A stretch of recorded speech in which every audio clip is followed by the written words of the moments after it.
this session, I'm gonna share with you the magic words of happiness. Ya. Rahasia kekuatan sihir, mantra kebahagiaan. Karena hubungan yang paling lama yang akan kamu habiskan seumur hidupmu, bukan dengan orang tuamu, bukan dengan pasanganmu, tapi dengan dirimu sendiri. Dan ketika saya membaca mantra tersebut, ada sesuatu yang terjadi.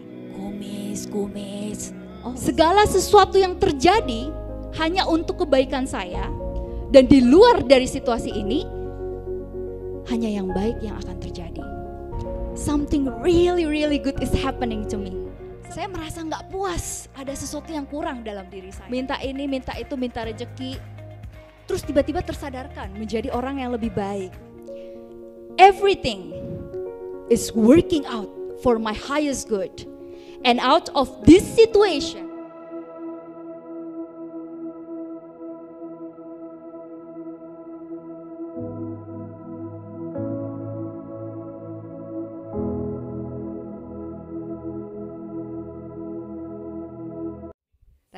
Hai semuanya, Halloween baru aja lewat, and that's why I'm wearing these magical props. Because at the end of this session, I'm gonna share with you the magic words of happiness. Jadi di akhir sesi ini, saya akan berbagi kepada Anda rahasia kekuatan sihir, mantra kebahagiaan, spesial untuk Anda. But before that, let me introduce myself. My name is Steffi Gunawan, and this is also my YouTube channel. You can follow my Instagrams at @steffi_tepi. Dan hari ini saya ingin mengucapkan terima kasih banyak kepada Sadu United yang telah mengundang saya pada kesempatan kali ini bisa sharing Dharma. Dengan tema yang akan saya bawakan hari ini yaitu A Way Back. Jalan kembali. Seperti yang kita tahu, tahun ini tuh banyak sekali rintangan. Rasanya di tahun 2020 ini cuma ada Januari, Februari, Maret. Sisanya latihan dunia kiamat. Ibarat kayak gedung-gedung tinggi, itu ada latihan alarm gempa, semua sembunyi di meja. Yang ini semua sembunyi di rumah masing-masing ngumpet. Dan adanya PSBB, yaitu pelebaran seluruh bagian badan. Karena ada virus Netflix yang menyerang kaula muda. Netflix terus, makan terus. Jadi buat teman-teman yang follow Instagram saya, jangan kaget dengan penampakan yang ada. Karena lemak-lemak sudah merajalela, bukan cuma corona. Nah, rintangan selama setahun ini bukan cuma dari pekerjaan yang macet, dagangan lesu, toko tutup, dan banyak yang di PHK. Baru-baru ini Singapore Airlines itu mem-PHK 4.300 orang. Dan yang lebih parahnya lagi, jika ada saudara kita, kenalan kita yang meninggal akibat corona. Saya ingin menceritakan sebuah kisah yang bermakna.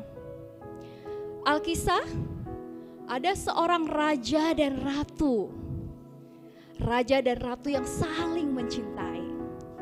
Kemudian suatu hari dia ingin menguji istrinya. Apakah sang istri ini seberapa cinta kepada si raja ini? Buat cowok-cowok yang suka ngetes, keep listening. Kemudian dia menyuruh ajudannya untuk menyebarkan suatu berita bahwa si raja ini telah mati dimakan harimau ketika berburu di hutan. Kemudian dia sendiri ngumpet di taman istana untuk melihat reaksi dari sang istri ini, apakah dia benar-benar mencintai sang raja atau hanya mencintai hartanya saja. Sampailah berita itu terdengar ke telinga Latu, dan seperti layaknya di film-film, kalau ada kabar buruk, reaksinya tuh langsung, apa? Mati. Jadi seketika itu juga, ketika sang ratu begitu mendengar kabar itu, dia saking syoknya akhirnya meninggal dunia. Dan melihat hal itu, sang raja benar-benar terpukul sekali dengan kesedihan yang dalam dan penyesalan yang luar biasa. Kemudian sang raja mengangkat jasad dari ratu tersebut, dibawalah ke suatu batu pemakaman khusus, dan dia terus menangisi, meneriaki nama sang ratu. Selama 8 tahun lamanya, dia terus menemani jasad ratu itu. Dia tidak memperdulikan lagi kehidupan lainnya sebagai raja, di mana masih harus ngurusin pajak, ngurusin rakyat. Dia terlarut dalam kesedihannya yang begitu dalam. Sampai ada suatu hari, seorang biksu yang ingin menyelamatkan sang raja. Kemudian dia pergilah membawa sebuah pot keramik yang cantik. Dan dia berjalan menghampiri sang raja tersebut. Lenggak, lenggok, caper gitu. Sampai ketika posisinya itu udah deket raja, dia menjatuhkan pot itu, prang, pecah. Dan dia berkata, tidak, potku sayanganku, apa yang harus kulakukan? Saking berisiknya sang biksu itu dengan tangisannya, akhirnya sang raja ini berpaling dan menghampiri sang biksu. Kemudian dia berkata kepada sang biksu, bodoh sekali kamu, pot itu sudah pecah. Apakah sebanding dengan tangisanmu? Lagi pula suatu hari nanti pot itu juga akan pecah. Kau kan tinggal beli saja yang baru. Apa susahnya? Kemudian sang biksu itu menjawab kepada sang raja, kamu yang bodoh. Pot saya ini meskipun sudah pecah, tapi masih ada pecahannya. Tetapi lihatlah istrimu, dipandang pun sudah tidak bisa, karena jasad istrinya sudah lapuk. Tapi kau masih menangisinya bertahun-tahun lamanya. Seketika itu juga, sang raja seperti terbangun dari mimpi dan ia sadar bahwa segala sesuatu di dunia ini itu tidaklah kekal. Apa hikmah yang ingin disampaikan cerita tersebut? Hal ini berkaitan dengan Dhammapada 277 tentang jalan, ya, yang berbunyi segala sesuatu yang berkondisi tidak kekal. Apabila dengan bijaksana dapat melihat hal ini, maka ia akan merasa jemu dengan penderitaan. Itulah jalan yang membawa pada kesucian. Jadi intinya semua kejadian, kondisi di alam semesta ini itu sifatnya bergerak. Ya.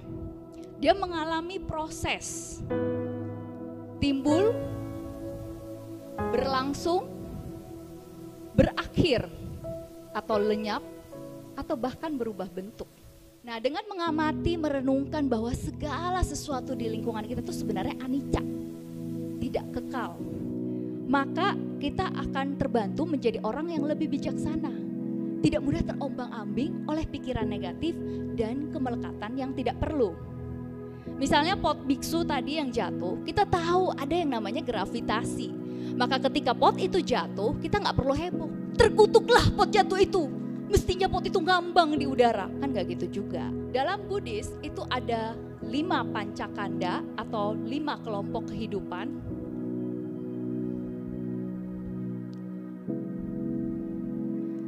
Lima pancakanda atau kelompok kehidupan yang sifatnya ini anicca. Yang pertama itu adalah badan, ya, badan atau rupa. Ini gampang banget dilihat karena bisa dilihat secara fisik kasat mata. Dari yang muda jadi tua, sehat jadi sakit. Dan yang kedua itu adalah kesadaran. Kesadaran. Berbicara tentang kesadaran itu ada orang yang contohnya dari waras jadi gila gitu kan. Hari ini saya bisa sharing di depan Anda semua, bukan berarti saya menjadi orang yang lebih baik dari Anda. Hari ini otaknya lagi lempem, besok bisa aja mabok miring-miring, tidak sadar apa yang dia lakukan. Karena itu kesadaran perlu kita jaga. Sifatnya juga anicca, berubah terus. Dan saya akan sharing sedikit pengalaman saya bisa ada kesadaran untuk belajar Dharma tuh kenapa sih gitu. Saya tuh backgroundnya tung cep, Konghucu, ya. Jadi tung cep gitu kan. Dan saya merasa nggak puas, ada sesuatu yang kurang dalam diri saya. Bayangkan gimana caranya kita tung cep, minta ini, minta itu, minta rezeki, terus tiba-tiba tersadarkan menjadi orang yang lebih baik. Makanya saya merasa gimana caranya saya bisa menjadi orang yang lebih baik jika tidak ada arahan, tidak ada bimbingan. Kalau ada teman-teman yang ngajak saya ke gereja, Saya senang-senang aja dengerin preaching, dengerin khotbah, baik itu gereja Kristen, Katolik, mau ustadz ngomong apa di YouTube juga saya dengerin. Karena menurut saya semua agama itu ngajarin kebaikan. Teman saya kalau lihat saya tuh bingung. Steph, lu tuh sebenarnya agama apa sih? Hari Selasa Komsel Kristen, hari Kamis wihara, hari Minggu ada di gereja Kristen kalau nggak Katolik. Sampai suatu hari saya sering iseng ngumpulin mantra-mantra yang biasa ada di wihara, brosur-brosur. Kemudian saya bawa pulang, tapi saya nggak baca. Sampai suatu hari saya browsing, ada satu mantra yang ngeleket di hati karena katanya mantra itu secara internasional sudah diakui very strong and powerful. Ya, itu mantranya Kuan Seimpusa, Dewi Welas Asih, dan mantra itu adalah mantra Tapechou. Dan ketika saya membaca mantra tersebut, ada sesuatu yang terjadi. Ada keajaiban yang terjadi pada diri saya. Keajaiban apa itu? Nanti lanjut setelah satu ini di akhir sesi. Kita lanjutkan dulu nomor 3, yaitu pencerapan. Nomor 3 itu pencerapan. Kalau pencerapan itu daya tangkap seseorang bisa cepat, bisa lambat, dan ingatlah SpongeBob. Sponge dari sponge, meresap ya, pencerapan. Kemudian ada juga yang namanya pikiran. Keempat, pikiran. Pikiran ini sering berubah-berubah. Dari negatif jadi positif, dari positif dan jadi negatif, tergantung kondisi yang kita alami. Kalau ketemu orang yang pelin-pelan, itu pikirannya anicak banget. Kemudian yang terakhir itu adalah perasaan. Ya, perasaan. Buat yang ABG sering banget perasaannya itu anicak. Aku benci sama kamu, besoknya jadian, cinta. Terus besoknya lagi putus, aku benci sama kamu. Kalau perasaan itu tidak anicca, maka di dunia ini tidak ada kata mantan. Nah, biar gampang dimengerti dan diingat, nomor 1 itu yang paling gampang kita lihat secara kasat mata. Nomor 2 sampai nomor 5 itu batin kita yang sifatnya anicca, gak kekal. Jadi kalau nomor 1 itu bahasa tubuhnya adalah badan. Kalau di film-film erotis gitu kan, oh tidak, gitu kan, badan. Kemudian yang nomor 2 itu kesadaran. Orang kalau lagi demo, sadarlah rasisme gak bagus. Ya, ini namanya sadar. Kemudian yang ketiga, pencerapan. Ya, bahasa tubuhnya ular masuk. Dan yang keempat itu pikiran. Sakit kepala, minum Oskadon. Itu kan iklannya, kalau pikiran banyak. Terus yang kelima itu sarange. Ya, jadi itu biar gampang diingat bahasa tubuhnya. Kita kalau benar-benar paham tentang kelima hal tersebut, bahwa batin kita itu anicca, itu akan membuat kita kalau marah itu nggak perlu sampai histeris kayak The Hook. Sama kayak kalau misalnya di film-film gitu, orang kalau marah harus ada adegan pukul-pukulnya. Kamu yang kurang ajar, keplak. Begitu kan, ekspresinya harus ada kayak gitu. Saya nggak ngerti kenapa harus begitu. Orang jadi ngerasa keren kalau main tampar-tamparan kayak main film. Kalau ada perasaan kayak gitu, orang susah untuk ngebiarin lewat aja gitu. Suka banget kaula muda kasih bensin, ya, terutama yang lagi putus cinta gitu kan. Udah tahu sakit, makin dirasa-rasain lagi. Suka banget dengerin lagu putus cinta, makanya lagu galau tuh makin laku. Dalam perasaan itu, saya akan menjelaskan secara grafik gitu kan. Kalau orang awam, skala kebahagiaannya itu dari 1 sampai 10, maka 1 itu adalah super tidak bahagia. Kemudian nomor 6 berarti so-so, poker face. Terus yang 10 itu berarti adalah sangat bahagia. Misalnya si A ini dia belum paham, orang awam, tentang anicca tuh apa, dia gak ngerti. Maka hari ini misalnya dia itu kesenggol mobil, bete banget, langsung di 1 perasaannya, keserempet, minta dibacok gitu kan tuh orang. Terus pas itu mobil turun, cewek cantik turun minta kenalan, aduh terbang langsung di 10 grafiknya. Pulangnya ketilang polisi gara-gara lupa pakai masker, habis kenalan sama cewek, turun lagi di 1. Dan ini grafiknya terus naik turun, udah kayak roller coaster. Ibarat kalau saham ini tuh saham gorengan, ya gampang digoreng naik turun. Berbeda dengan kita yang terus melatih diri bahwa segala sesuatu itu anicca. Jadi misalnya kamu lagi ada masalah, itu paling di 5 grafiknya. Ketemu kabar gembira, naik di 8. Ya, jadi lebih stabil, konstan. Ibarat kalau saham ini saham blue chip nih ceritanya. Ya, karena perusahaan-perusahaannya sudah kuat. Tapi bukan berarti dengan belajar anicca ini Anda harus menjadi orang yang tanpa ekspresi atau poker face. Prinsipnya adalah seberapa cepat kita bisa kembali ke keseimbangan batin kita lagi, gitu. Ada orang yang lagi down atau angry, lagi marah gitu kan, bisa nggak ngomong sama orang sampai sebulan, setahun malah. Bagaimana caranya kita melatih diri kita dari yang tadinya sebulan jadi 2 minggu, seminggu, sampai downtime sama angry-nya itu jadi hanya tinggal beberapa jam saja. Berbicara tentang keseimbangan batin, itu muncul dari adanya self-awareness dan self-understanding. Jadi adanya kesadaran diri dan juga pemahaman tentang diri sendiri. Ketika kita sudah sadar dengan diri kita sendiri, memahami diri kita, itu muncul next step-nya adalah self-love, mencintai diri sendiri. Self-love itu bukan narsis. Self-love itu ada di Dhamma pada 157 tentang diri sendiri, yaitu orang yang mencintai dirinya sendiri, ia akan menjaga dirinya dengan baik. Jadi kalau kita ketemu pikiran negatif, ketemu pergaulan yang tidak baik, ya kita jaga diri kita. Nah, cara mencintai diri sendiri itu gimana? Ada caranya. Menggunakan 5 bahasa cinta. Dan itu bukan cuma diterapkan ke orang terdekat atau ke pasangan, tapi ke diri kita juga bisa gitu. Ini adalah cuplikannya.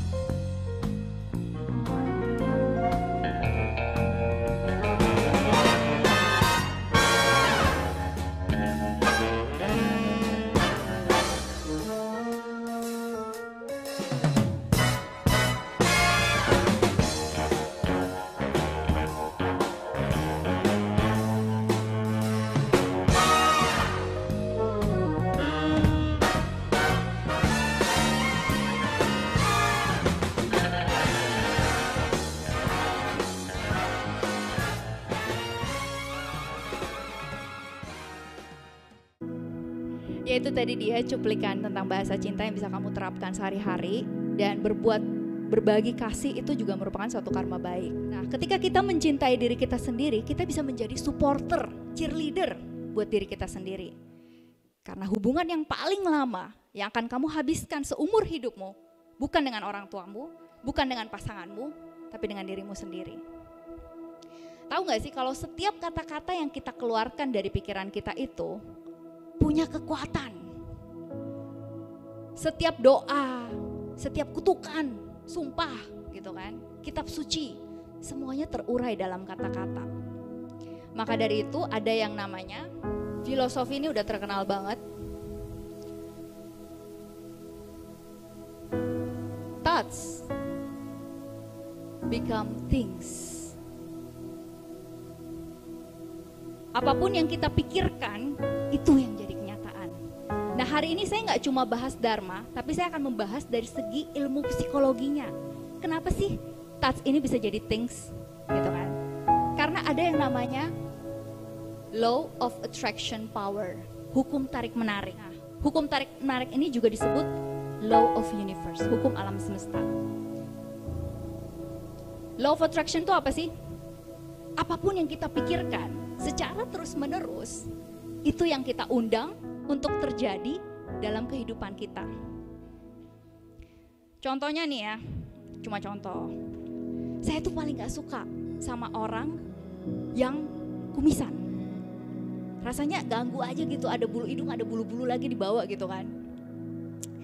Tapi gak tahu kenapa, yang datang ke saya tuh semuanya orang-orang berkumis.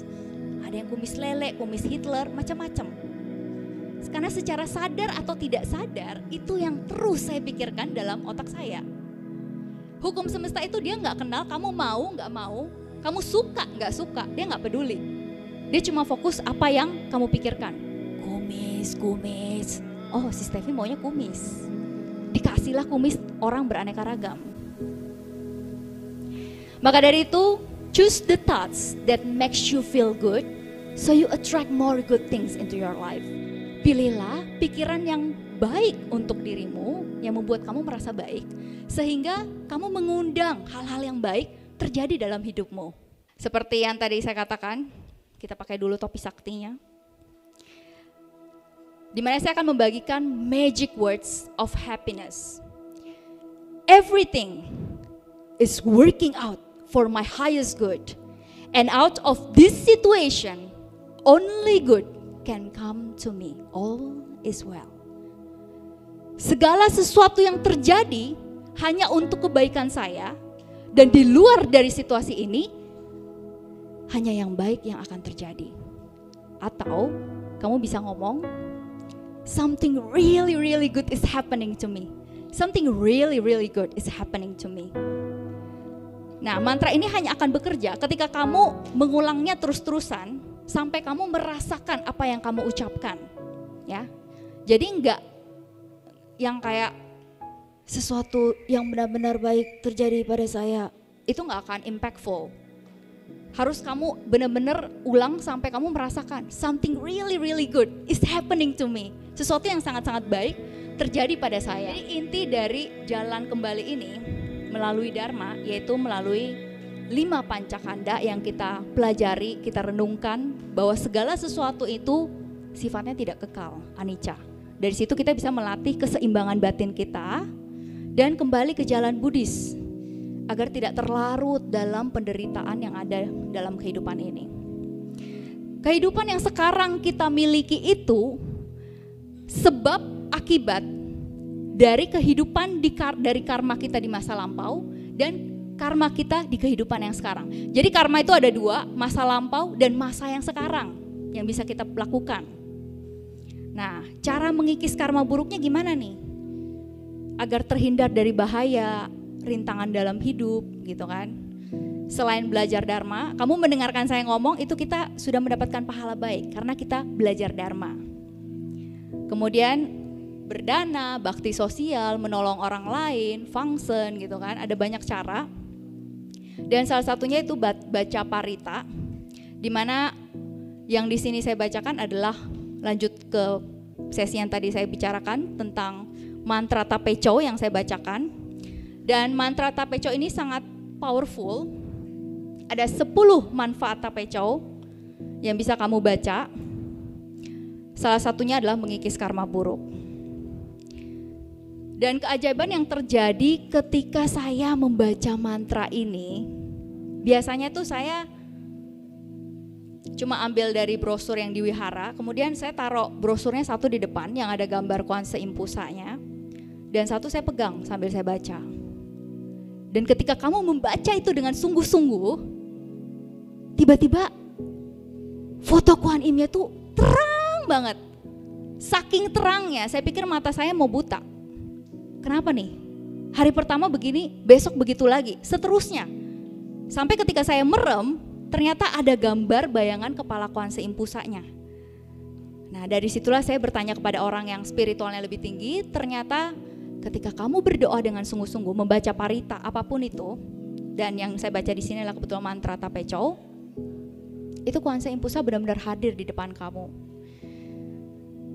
Ketika agama Katolik punya Bunda Maria yang welas asih, kita juga punya Dewi Kuan Im yang penuh welas asih. Dan saya kadang-kadang kasihan loh sama Dewi Kuan Im itu. Sudah berkorban demi manusia, tapi masih viral, rupangnya nangis mulu gara-gara liatin kita menderita. Karena dialah Dewi yang satu-satunya benar-benar masih mendengarkan semua jeritan kita tuh sampai belum mau beristirahat, belum bisa jadi Buddha.